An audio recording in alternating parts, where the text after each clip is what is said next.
Bonjour, pasteur Ngoy Mulunda. Bonjour. Vous êtes président de la CENI. La campagne électorale est une réalité aujourd'hui. Vous l'aviez lancée depuis le 28 octobre. C'est une étape du processus électoral franchi. Quelle en est aujourd'hui la suite? La suite est que la campagne doit continuer jusqu'au 26 novembre à minuit. Notre appel est que la campagne se passe d'une manière pacifique, que les candidats et électeurs se respectent et nous voulons que cette campagne soit vraiment pacifique, qu'elle soit une joie où la population congolaise est en train de célébrer ses prochains dirigeants, une joie pendant laquelle les différents candidats en compétition se respectent. Donc nous invitons la population à ce que cette campagne soit pacifique. Dernièrement, vous avez dit que les urnes vont bientôt être déployées à Kinshasa en provenance de la Chine. Aujourd'hui, quelle est la réalité par rapport à ça?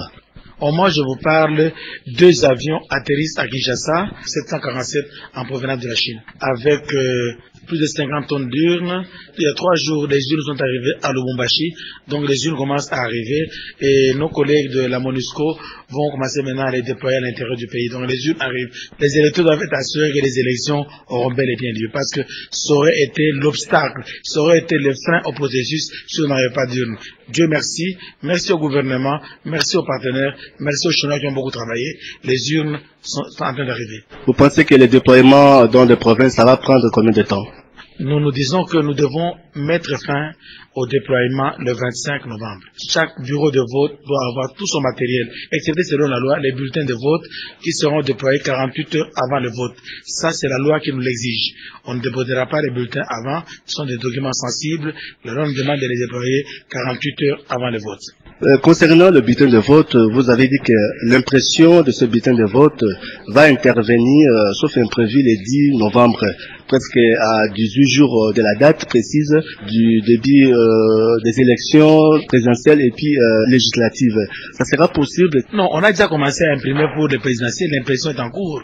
Demain, je pars pour signer l'impression législative. On doit arrêter au plus tard le 10. Et le déploiement se fera progressivement.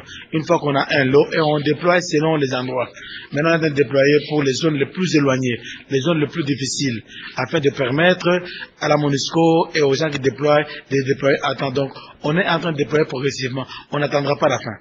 L'autre question est que les électeurs aussi s'inquiètent pour la liste électorale. Ils ne sont pas encore informés si dans quel bureau ils pourront se présenter pour les votes. Qu'en dites-vous? J'ai la joie d'annoncer que selon la loi, on devait normalement afficher les listes par bureau de vote à partir du 28-30 jours avant. Nous avions commencé à afficher le 28 ici à Kinshasa.